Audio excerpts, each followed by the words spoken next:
안녕하십니까. 이준의 부동산 인사이트 시간입니다. 제가 부동산 조금 오래 한 것 같아요. 왜냐면 아까 방송 시작 전에 오늘 모시는 분하고 잠깐 얘기했는데, 지금은 보통 명사화 된 부동산의 중요한 단어들이 몇 개가 있는데, 제가 두 분의 창시자를 알고 있더라고요. 하나는 2000년 초반에 똘똘한 한 채라는 그 고유 명사를 만들어서 보통 명사화 시킨 분이 저랑 방송을 같이 했던 곽창석 대표님, 지금 좋은 데 계셔서 이 방송 흐뭇하게 보시고 계실 곽창석 대표님이 똘똘한 한 채란 말을 처음 만드셨고요.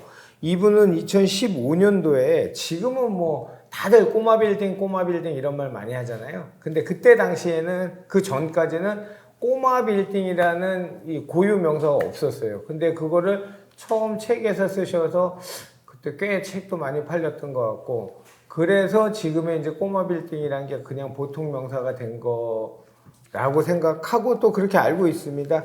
자, 임동건 박사님입니다. 우리나라 2015년도에 10년 안에 꼬마 빌딩 한 채 갖기라는 책을 처음 쓰면서 꼬마 빌딩이라는 단어를 그 보통 명사를 처음 만들어 주신 분입니다. 임동건 박사님 모셨습니다. 안녕하십니까? 네, 안녕하십니까. 근데 박사님 좀 아직 호칭이 낯설어요. 박사 언제 따셨죠? 아직 입에 안 붙었죠. 네, 저희 대표님, 형님 이래다가. 그러니까 이제 제가 그 강원대에서 이제 2018, 19, 2년 동안 이제 코스웍은 마쳤고, 예. 그 이후로 한 4년 반을 준비해서 이제 요번에 예. 이제 박사 논문 심사를 통과를 해서 예. 이제 올 8월 달에 졸업장을 받습니다. 와, 축하합니다. 아니, 우리 질문하기 전에 예. 그 처음에는 꼬마 빌딩이라는 아까 제가 그 처음에 고유 명사를 만드셨고 그게 지금 보통 명사화가 됐잖아요. 그렇죠. 근데 그때하고 지금하고는 이 결이 좀 달라진 것 같아요. 그 주체는 꼬마 빌딩인데 그때는 이제 꼬마 빌딩의 뭐 재테크 이런 쪽이었다면 지금은 이제 그거를 환골탈퇴하는 새로 재창조하는 리모델링 쪽으로 책을 쓰신 것 같은데 왜 그런 계기가 되셨어요? 그 원래 이제 제가 2015년도에 10년 안에 꼬마 빌딩 한 채 갖기라는 책을 쓸 때도 그 컨텐츠 속에 상당 부분은 이제 리모델링이 숨어 있었습니다. 원래. 그랬습니까? 예. 그랬는데 이제 그 당시 벌써 뭐 9년 전이니까. 그렇죠.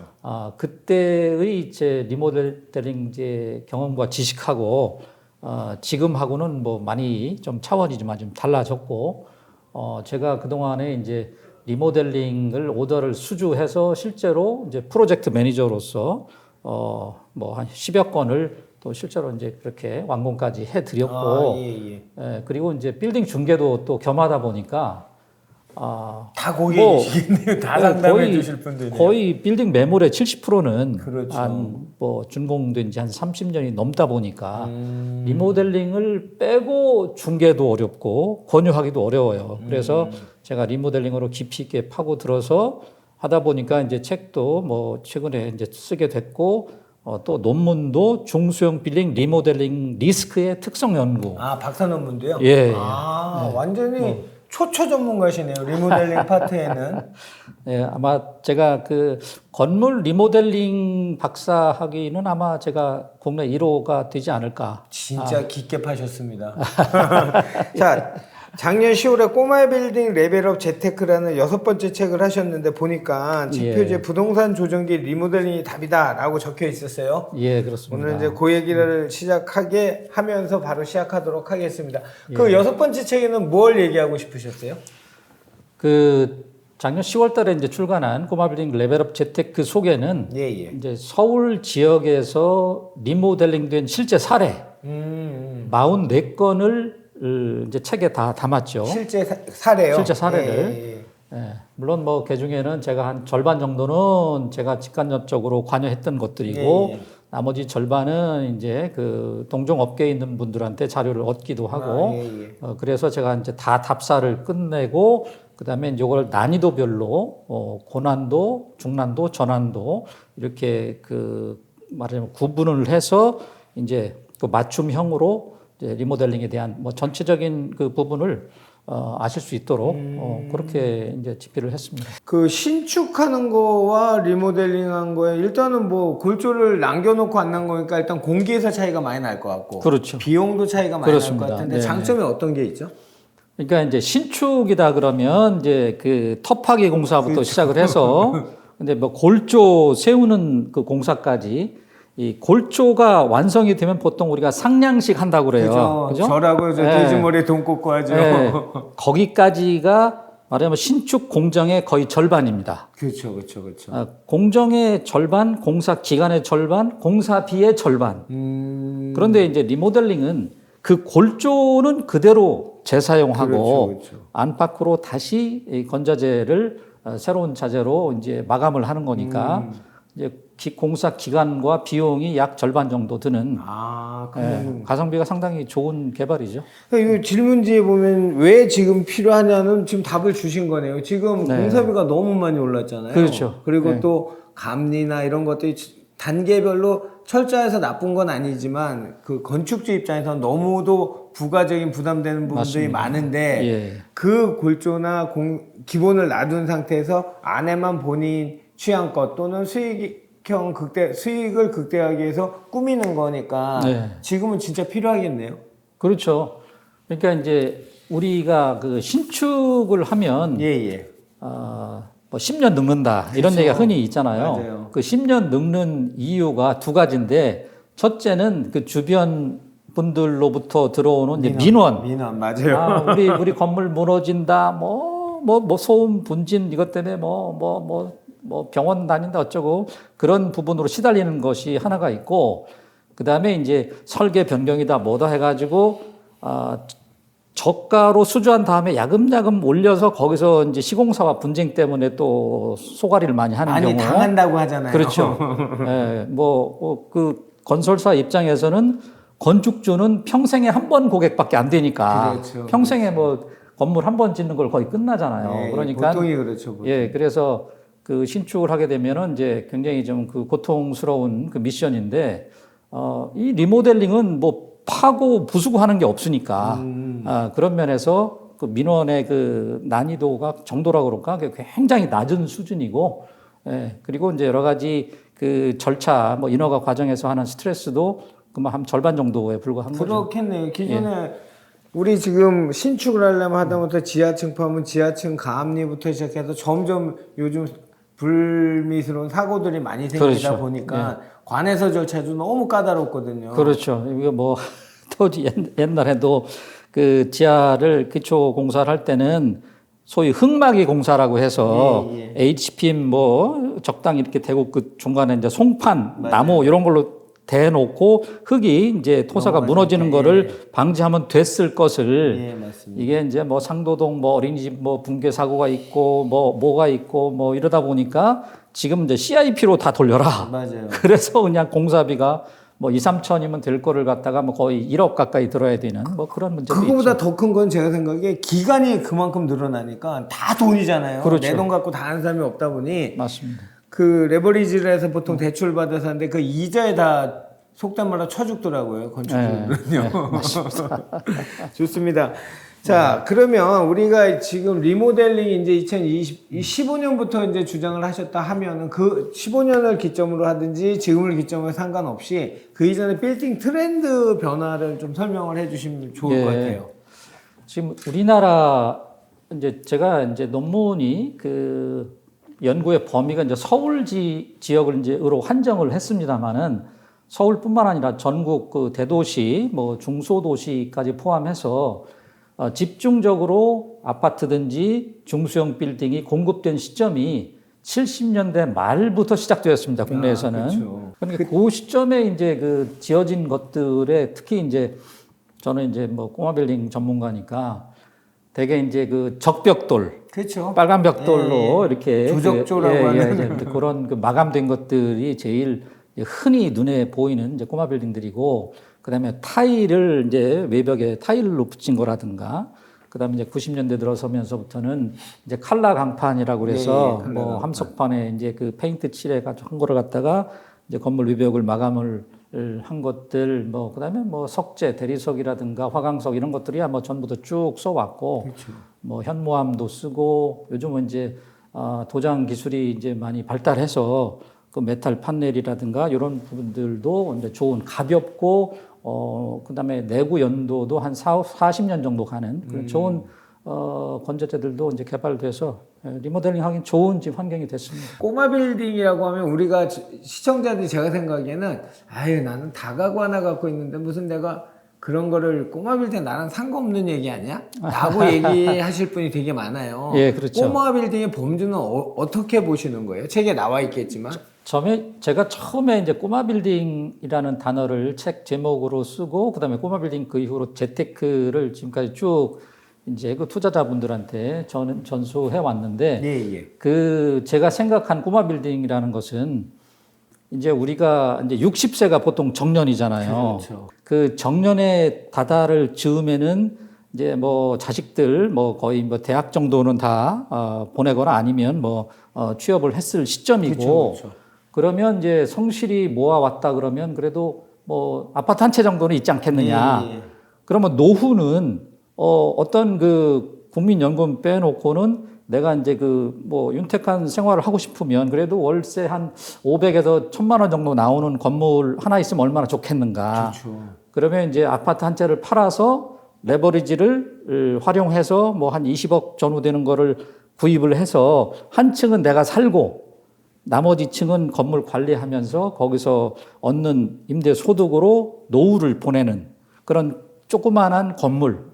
그것을 제가 이제 꼬마 빌딩이라고 이제 생각을 하고 이제 그렇게 쭉 지금까지 했는데 뭐 물론 최근 이제 뭐 땅값이 워낙 최근 한 5년 사이에 뭐 거의 더블로 뛰다 보니까 뭐 20억짜리 지금 40억 되고 50억 되고 뭐 그래서 조금 제가 2015년도에 생각한 꼬마 빌딩하고는 이 덩치가 많이 커지긴 했지만 커졌죠. 그렇지만 지금 그 이 대표님 말씀 하신 예를 들어 다가구 주택을 내가 갖고 있어. 네. 그럼 뭐 예를 들어 한 3층이고 한 층은 내가 거주하고 이렇게 그 세대별로 뭐 세를 주고 있을 거 아니에요. 그렇죠. 그런데 이제 이게 철근 콘크리트 구조로 돼 있을 수도 있고 그다음에 조적조로 돼 있을 수도 있지만 슬라브 형태로 될 수 있으면 뭐 그거는 그렇죠. 맞죠. 그거는 이제 그 리모델링을 하면서 구조 안전을 거쳐서 구조 보강을 하고 이거를 올 근생으로도 만들 수가 있거든요. 네, 그리고 실제로 그런 사례가 이제 저쪽 자양동에도 이제 그 지하 1층, 지상 2층짜리 이제 다가구 주택을 다가구 주택이었어요? 네, 다가구 주택을 예. 이제 그 올 근생으로 하면서 근데 완전히 주택 단지 안에 있어요. 여기에서도 뭐 거의 뭐 한 1km 떨어져 있어요. 근데 야 여기다 올 근생하면 이거는 공실밖에 할 게 없는데. 그렇죠. 그런데 이제 그 임대 구성을 잘한 거죠. 그 생활 밀착형 업종으로 넣은 거야. 그럼 뭐가 있죠? 그러니까 뭐 필라테스라든가 뭐 피아노 연주 애들 뭐 그런 거라든가 어쨌든 그 주택가에서 초딩 뭐 아니 유치원 애들 이런 애들 그다음에 이렇게 개인 운동할 수 있는 것들 공방이라든가 이런 것들로 층별 임대 구성을 해서 그렇게 실제로 MD를 잘 하셨네요. 네, 그렇죠. 그런 사례도 있기 때문에 그럼 그 동네는 그런 걸 생각을 안 했고 구성이 안 돼 있기 때문에 멀리까지 갔었는데 내 동네에 그런 게 되니까 그렇죠. 공실 날 일이 없다니. 그냥 슬리퍼 끌고 오는 거지 이제. 또 기억나는 사례 있으면 또 얘기해 주세요. 나중에 책을 봐야 될 텐데. 그렇죠. 그다음에 이제 저쪽 그 학동역 그 사거리에 가보면 이제 원래 노년역부터 학동역까지는 옛날에 보면 이제 가구 전시장이 쫙 있었잖아요. 그 이면까지. 노년역 8번 출구부터인가 하여튼 그렇잖아요. 네, 그렇죠. 근데 이제 그게 80년대 뭐 70년대부터 80년대 이때까지만 해도 빌트인이라는 개념이 거의 없었잖아요. 아파트에서. 근데 이제 일기 신도시부터 빌트인이 이제 그 보급되기 시작하고 그 이후부터 지금은 뭐 완전히 뭐 다 가구가 거의 빌트인 다 끝나니까. 그러니까 이제 90년대 들어서면서부터 점점 이제 사양화되니까 그렇죠. 가구 매장들이 지금은 몇 개 없잖아요. 그리고 건물이 통으로 가구 전시장이 됐는데 쑥 빠져나가니까 통으로 이제 공실된 거지. 그런데 이제 그 4층짜리 기존 건물을 4개층을 중축을 한 거예요. 리모델을 하면서. 리모델을 그래서 1, 2층은 근생으로 하고 나머지는 이제 사무실로 이렇게 된 사례도 있습니다. 사무실로는 또 위치가 기가 막히네요. 그렇죠. 그리고 그렇게 증축되고 그러면 사무실로 임대를 한다 그러면 아무래도 주체 대수가 그렇죠, 좀 여유가 있어야 되는데 그 주차 대수 확보하기 위해서 이제 공터에 예. 그 말하자면 이제 건폐율이랑 있기 때문에 남은 공간 있잖아요. 예. 거기다가 이제 기계식 주차 타워를 아. 설치를 해서 한 뭐 15대 정도를 이제 그 주차 대수를 증설을 한 거지. 네, 뭐 그런 사례도 있고 다양하게 뭐 우리가 생각하지 못한 그 정도까지 리모델링 기술이 지금 진보했습니다. 그 증축, 수직 증축도 그 굉장히 기술상의 문제가 없나요? 그러니까 아파트 수직 증축이 그렇죠. 문제가 됐던 게 그 안전성 때문에 문제가 됐었잖아요. 그렇죠. 예. 그러니까 이제 우리가 철근 콘크리트 구조다 그러면 아파트나 뭐 꼬마 빌딩이나 뭐 같은 거 아니냐라고 쉽게 생각할 수가 있는데 그렇죠. 그 아파트는 이제 벽체식 구조라고 그러죠. 예. 모든 벽이 하중을 이제 그 말하자면 이제 부담을 하고 있는 구조라서 벽을 함부로 이렇게 트고 이러지 못하잖아요. 그런데 이 중소형 빌딩, 꼬마 빌딩 이쪽 얘들은 철근 콘크리트 구조물은 기둥과 보, 얘가 모든 하중을 다 그 떠안고 있거든요. 그래서 외벽, 뭐 내벽 할 거 없이 다 철거가 가능합니다. 기본적으로. 그래서 벽체가 다 막혀 있고 창문이 조그맣게 있어 그냥 딱딱 잘라내서 이제 유리로 통으로 이렇게 마감을 할 수도 있고 그다음에 요즘은 이제 그 아무리 리모델링 그 대수선 허가할 때도 이제 구조 검토를 반드시 거치게 되어 있습니다. 그래서 그렇게 대대적인 리모델링일 경우에는 어디를 어떻게 보강을 해라. 그렇게 또 구조 설계 도면이 나오기 때문에 아파트는 제약이 굉장히 많고 혹시라도 무너지는 거 아니냐 불안 심리가 큰데 꼬마 빌딩은 필요하면 구조 보강을 거쳐서 관에서도 그럼요. 그거는 이미 기술적으로 전혀 문제가 없습니다. 그러니까 4층짜리 건물인데 그 위에 또 4층을 얹어서 실제로 한 사례도 있으니까. 나오면 그렇죠. 용적률 남아 있으니까 용적률이. 좋습니다. 자, 이제 타임을 좀 돌려서 내가 오늘 꼬마 빌딩에 사서 리모델링을 하려고 합니다. 어떤 필수 지식이 필요할까요? 그러니까 이제 우리가 지금까지 그 뭐 학교 다니고 그다음에 이제 취업하고 뭐 결혼하고 애 키우고 이제 이러다 보면 지금까지 투자라고 한 것이 거의 아파트가 대부분 다잖아요. 근데 아파트 투자를 할 때 뭐 건폐율이다, 용적률이다, 뭐 1조권 사선 제한이다, 주차장법이다, 도로법이다 이런 건 몰라도 되잖아요. 알 필요가 없죠. 어디가 많이 오르냐만 알면 되죠. 근데 이 꼬마빌 투자할 때는 이걸 아셔야 돼. 그렇죠. 그래야 건축 제한에 대해서 조금은 아셔야죠. 그렇죠. 그래야 이제 이 예를 들어서 내가 이제 은퇴 시점이 거의 다 와서 내가 이제 아파트를 처분하고 꼬마 빌딩 투자를 하고 싶어. 그러면 이제 기존에 이제 3층짜리 건물인데 야 이거 뭐 한 두 개층 증축을 할 수 있지 않겠느냐? 근데 할 수 있기도 하고 아니기도 하고. 그럼 이제 건축물자랑 떼보고 용적률 여유가 있는지 확인하고 그러면 여유가 있더라도 또 그 1조권 사선 제한 그 조건을 만족시켜야만 되고 그러면 늘어난 증축 면적에 대해서 또 주차장 대수도 추가돼야 되니까 이 종합적으로 이쪽에 대한 그 공법적인 지식이 근생도 1조권 사선 제한을 받나요? 그러니까 주거 지역의 주거 지역에서 그렇죠. 일종 주거, 이종 주거, 삼종 주거 주변 환경을 늘 고려해 줘야 되니까 그건 무조건입니다. 저층 주거지니까 그렇죠. 다들 그러면 비슷한 질문인데 뭐 꼭 알아야 될 유의사항하고 우리가 또 그 리모델이 지금 들은 바로는 무조건 당장 해야 될 것 같은데 리스크는 없을까요? 그러니까 과거에 그러니까 7, 80년대는 주로 우리 건물 설계를 할 때 수기로 하던 시절이었어요. 그렇죠. 다 이제 건축사분들이 다 수기로 하고 수기로 쓰고 그러면서 80년대 후반 되면서부터 이제 컴퓨터가 보급되면서 컴퓨터를 통한 그 CAD 작업을 해서 이제 설계 도면이 이렇게 됐는데 이제 과거 수기 작업했을 때 지어진 건물을 이제 리모델링 하려고 이제 뜯어보면 이제 바닥도 면이 울퉁불퉁하거나 그다음에 보가 설계 도면에는 있는데 없기도 하고 또 없는 기둥이 있기도 하고 뭐 이래요. 그래서 이 실물과 준공 도서가 불일치되는 경우가 아주 흔히 있습니다. 준공 도서가 있는데 설계 도면이나 관련 건물에 관련 근거 자료가 다 있는데 그게 불일치하는 게 많다고. 네, 그대로 안 지어진 거야. 그려진 거 준공된 허가받은 도서 그 설계 도면하고 실제하고 틀린 부분이 많아요.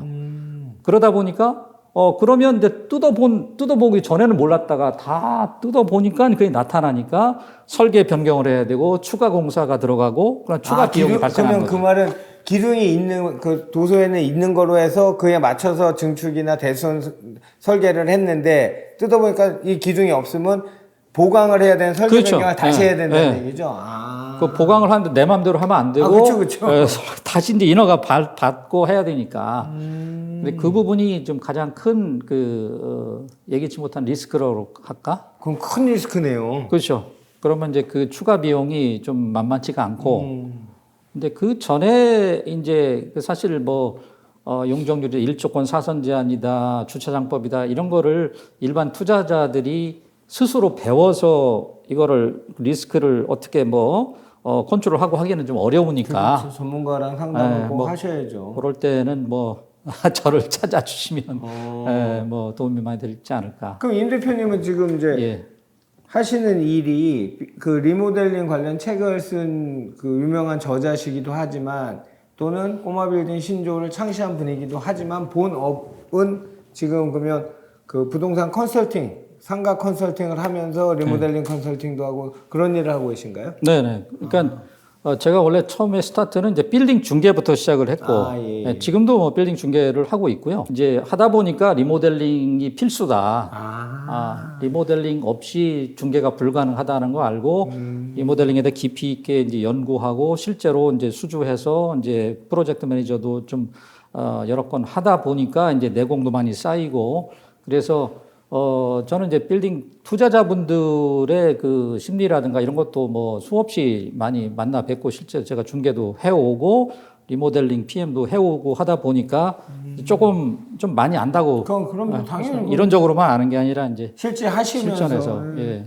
그러니까 그 건물에 대한 상권 분석과 입지 분석을 그렇죠. 거쳐서 기본으로 하셔야죠. 거의 맞춤형 말하자면 MD 구성을 하는 거죠. 1층에는 무슨 업종을 넣고 2층에는 뭘 MD 업종을 넣고. 구성이 진짜 아주 제일 하이 마케팅이더라고요. 보니까 잘 들어오고 안 망하는 업종을 그렇죠. 넣어야 그게 되니까. 제일 중요하죠. 그렇게 하고 건물 이제 그 파사드라고 하는 건물 외관, 그렇죠. 그 전면 그 모습 이거를 어떤 디자인으로 할 것인지 그것까지 관여해 주세요. 그렇죠.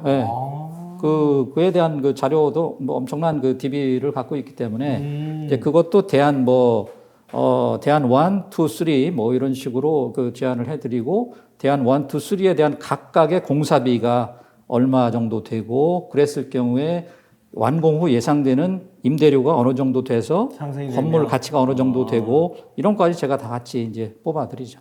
그 중개나 아까 PM 역할 잠깐 하셨는데 그 사례 좀 하나 한 두세 개 더 해주시면 재밌는 것 같은데 그 업종 변경이라든지 아니면 아주 생각보다 저비용으로 했는데 상권이 그 수익형은 수익률보다 더 전 중요하게 생각한 게 지속성이라 생각하거든요. 그렇죠. 그러니까 예를 들어 100만 원 월세 받는 거하고 120만 원 받는 게 더 좋은 거 같죠. 120만 원은 1년밖에 못 받고 100만 원은 3년, 5년 계속 받을 수 있다면 수익형 부동산은 100만 원짜리를 맞추는 게 맞잖아요. 그렇죠. 어떤 사례가 혹시 기억나는 거 있으세요?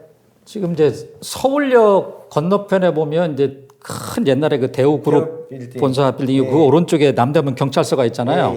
경찰서 오른쪽 그 옆으로 골목 이제 오르막길이 있어요. 오르막길 조금 올라가다 보면 중간쯤에 완전히 거의 귀곡 산장과 그렇죠. 같은 그 동네 다 그랬죠.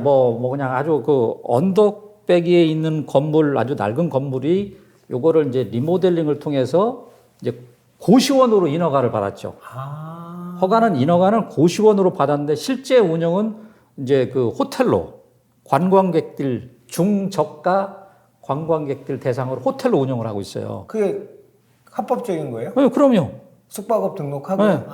그러니까 이게 이제 정식 호텔로 한 게 아니라 고시원인데 결국은 이제 이게 다 그냥 인터넷을 통해서 A&B처럼. 네, 그렇죠. 그렇게 예약받고 그 실속형 그 뭐 여행자들이 많잖아요. 예. 그러니까 뭐 배낭 쪽도 예. 싼데 찾고 이런데. 솔록 뭐 어디 뭐 교통의 허브겠다. 그렇죠. 가까이 있고 하니까 여기는 그냥 뭐 그냥 객실이 연중 무휴 그냥 계속 만실로 이렇게 하고 있어요. 그 건물이 크지도 않아요. 뭐한 40평밖에 안 돼 대지가. 근데 이제 옛날에 과거에 지을 때는 지금은 건폐율이 이제 59.9% 60%를 못 넘는데 과거에 지어진 것들 보면 건폐율이 뭐 70% 80%뭐 이렇게 그땐 그럴 때도 예, 있었죠. 거의 대지 면적을 꽉 채우고. 다 깔고 앉아서 올라간 맞아요, 거지. 맞아요.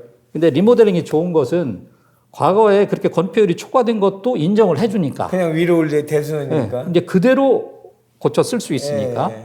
이제 그런 부분도 있고, 그다음에 이제 그 중소기업이 이제 사업이 잘 돼서 어느 정도 지금까지는 이제 임대료 뭐 한 1,000만 원씩 내고 있었는데 야, 이거 아깝다. 차제에 한번 우리 사옥 만들자. 예. 그러면 이제 다가구 주택이나 상가 주택을 구입을 해서 그거를 이제 근생으로 리모델링 한 사례.